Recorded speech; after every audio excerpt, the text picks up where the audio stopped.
சித்தர் சிவவாக்கியர் வரலாறு இரண்டாம் பகுதி. தொடர்ச்சி. இறைவா, ஏனையை உரித்த சிவபெருமானே, என்ன இது? நான் உன்னிடம் முக்தி அல்லவா கேட்டுக்கொண்டிருக்கிறேன். அதை எனக்கு அருளாமல் இப்படி பொருளாசையை உண்டாக்கலாமா? எப்படி வாழ வேண்டும் என்ற முறை தெரியாதவர்கள் இந்த பொருளாசையால் இதை கண்டு விருப்பப்படலாம். அவர்கள் அறிவும் மயங்கலாம்.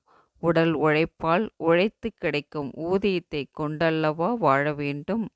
செல்வம் அதிகமானால் கவலைகளும் அதிகமாகுமே என்று இறைவனிடம் முறையிட்டு விட்டு ஓடிப்போய் தூரத்தில் நின்று கொண்டு உதிரும் தங்கத் துகள்களை பார்த்தார் சிவவாக்கியர்.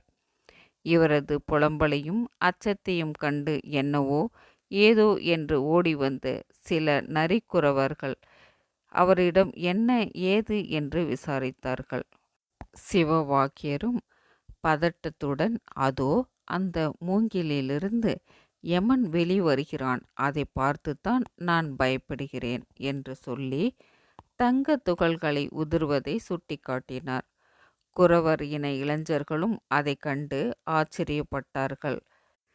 பைத்தியக்காரனாய் இவனுக்கு வாழத் தெரியவில்லை என்று நக்கலாக பேசிவிட்டு, ஆமாம் ஆமாம், யமன் தான் வருகிறான், நீர் ஓடி போய்விடும் என்று அவரை அனுப்பி வைத்துவிட்டு தாங்கள் அந்த இடத்திற்கு சென்றனர். அங்கிருந்த தங்கத்தை எல்லாம் ஒன்றாக திரட்டு மூட்டையாக கட்டி கொண்டு புறப்பட்டார்கள். ஆனால் அதற்குள் இருட்டி விடவே அங்கேயே தங்க முடிவு செய்தார்கள்.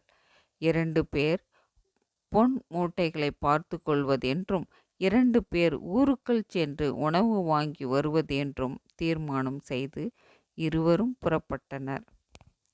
இருவர் காவல் காக்க, இருவர் அருகில் உள்ள கிராமத்திற்கு சென்று உணவு உண்டார்கள். அதன் பிறகு, தங்கம் நிறைய இருக்கிறது, அந்த 2 பேருக்கும் நாம் ஏன் பங்கு தர வேண்டும்? நாம் இருவரும் மட்டுமே அதனை பங்கு போட்டு கொண்டால் என்ன என்று யோசித்தார்கள். வாழ்நாள் முழுவதும் சந்தோஷமாக வாழலாமே என்று திட்டமிட்டு மற்றவர்களுக்காக வாங்கிய உணவில் விஷத்தை கலந்து கொண்டு கிளம்பினார்கள்.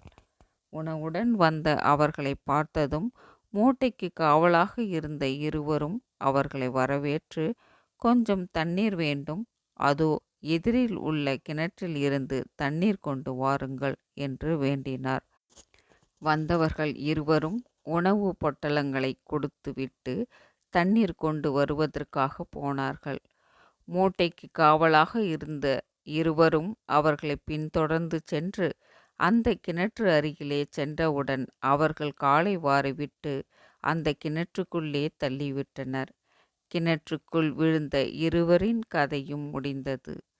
அப்பாடா, போட்டி ஒழிந்தது. இனி இந்த தங்க மூட்டை நம் இருவருக்கும் மட்டும்தான் என்று மனம் மகிழ்ந்து உணவு பொட்டலங்களை பிரித்து சாப்பிட்டனர். விஷம் கலந்த உணவு வேலை செய்ய ஆரம்பித்தது. சிறிது நேரத்தில் அந்த இருவரும் அங்கேயே மயங்கி விழுந்து இறந்தனர். மறுநாள் பொழுது விடிந்தது.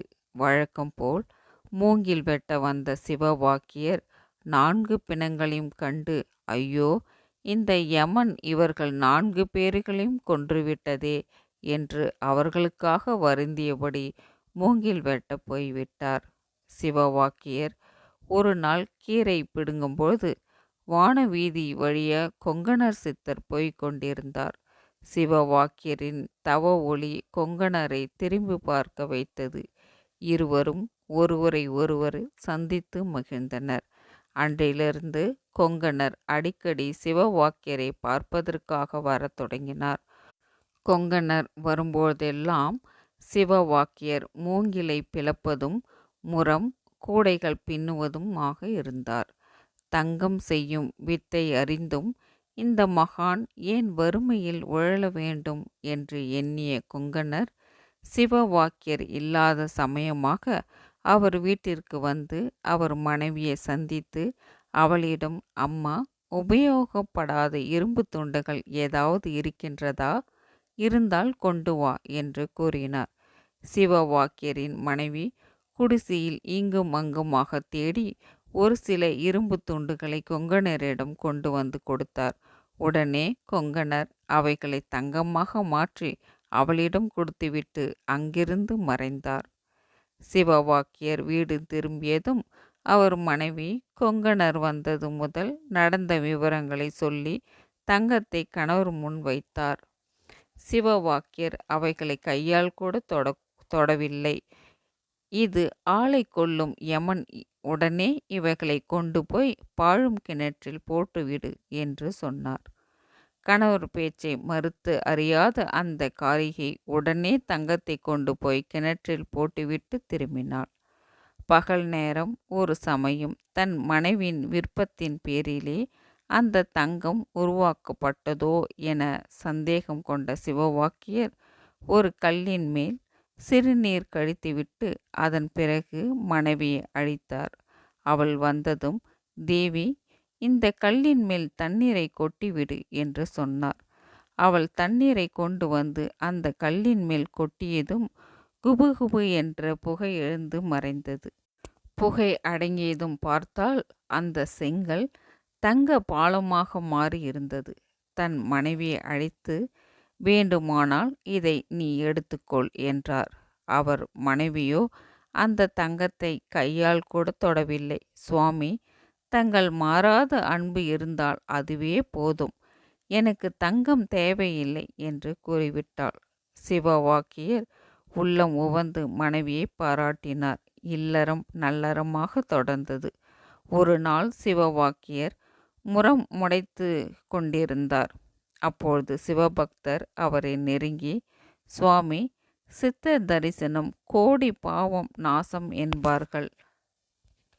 எங்களது பாவங்களை போக்கிக் கொள்ள சித்தர்களை தரிசனம் செய்ய ஏற்பாடு செய்யுங்களேன் என்றார்கள். சிவவாக்கியருக்கு அவர்கள் எண்ணம் புரிந்தது. ஐயா, சித்தர்கள் தெய்வமானவர்கள், அவர்களை ஏன் நீங்கள் தேடுகின்றீர்கள்?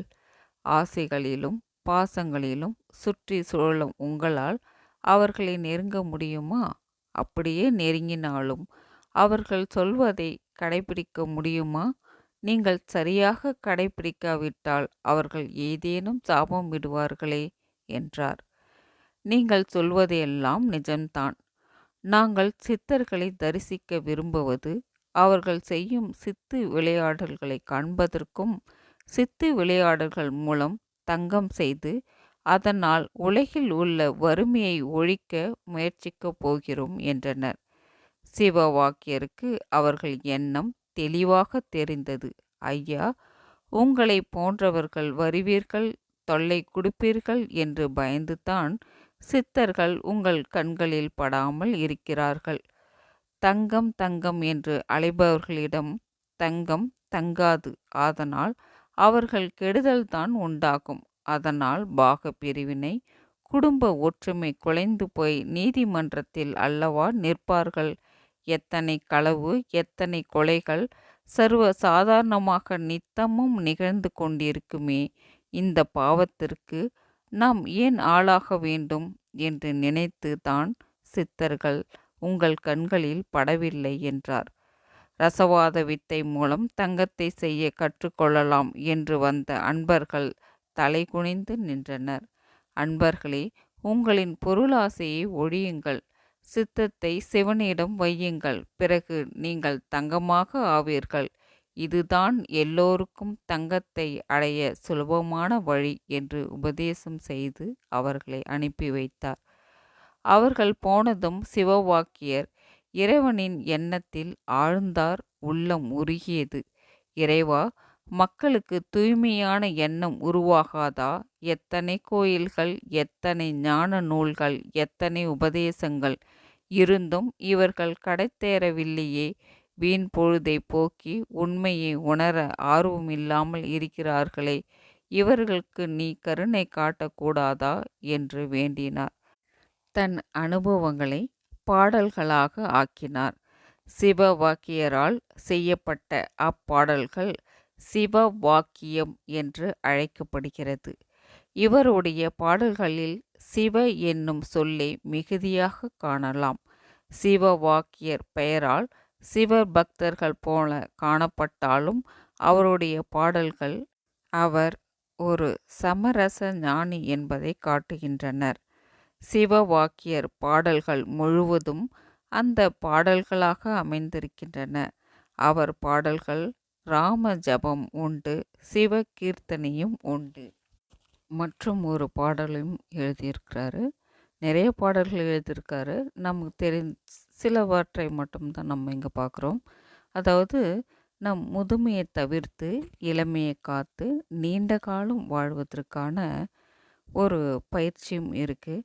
அது நம் சிவவாக்கியர் பாடலில் இருக்குது. அது என்ன பாடல்னா, உருதரித்த நாடியில் ஒடுங்குகின்ற வாயுவை கருத்தினால் இருத்தியே கபாலமேற்ற வள்ளீரேல் விருத்தரும் பாலராவார் மேனியும் சிவந்திடும் அருள்தரித்த அம்மை பாதம் ஐயன் பாதம் உண்மையே என்ற பாடலில் இதில் என்ன சொல்லியிருக்காங்கன்னா, மூலாதாரத்தில் இருக்கின்ற மிக சிறந்த வித்து சக்தியை கருத்தினால் தலை உச்சிக்கு ஏற்று முடிந்தால் வயது முதிர்ந்தவரும் இளமையோடு இருப்பார், உடலும் சிவந்திடும் என்பது தான் இந்த பாடலின் உட்பொருளாகும்.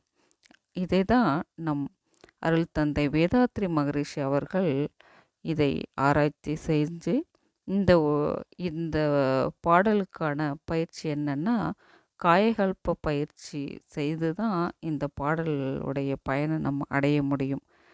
நம்ம அவங்கவுங்க ஊரில் மனவளக்கலை என்று கண்டிப்பாக இருக்கும். அங்கே போய் நீங்கள் காயகல்ப என்ற ஒரு பயிற்சியை நீங்கள் கற்றுக்கொண்டு செய்தீர்கள் என்றால் இதனுடைய பயனை நாம் அடைய முடியும். சரிங்களா?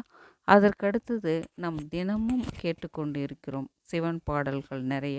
அதில் ஒன்று, ஓடி ஓடி ஓடி ஓடி உட்கலந்த ஜோதியே நாடி நாடி நாடி நாடி நாட்களும் கழிந்து போய் வாடி வாடி வாடி வாடி மாண்டு போன மாந்தர்கள் கோடி கோடி கோடி கோடி என் இருந்த கோடியே ஓம் நம சிவாயா ஓம் நம சிவாயா என்ற பாடல் நம்ம நிறைய கேட்டிருப்போம். இது நிறைய இருக்குது இன்னும்.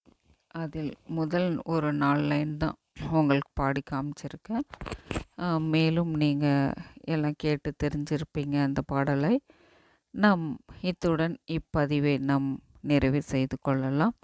நாம் அனைவரும் சிவ வாக்கியரோடு அருள் பெற்று வாழ்வில் எல்லா வளமும் நலமும் பெறுவோமாக. நன்றி. வாழ்க வளமுடன்.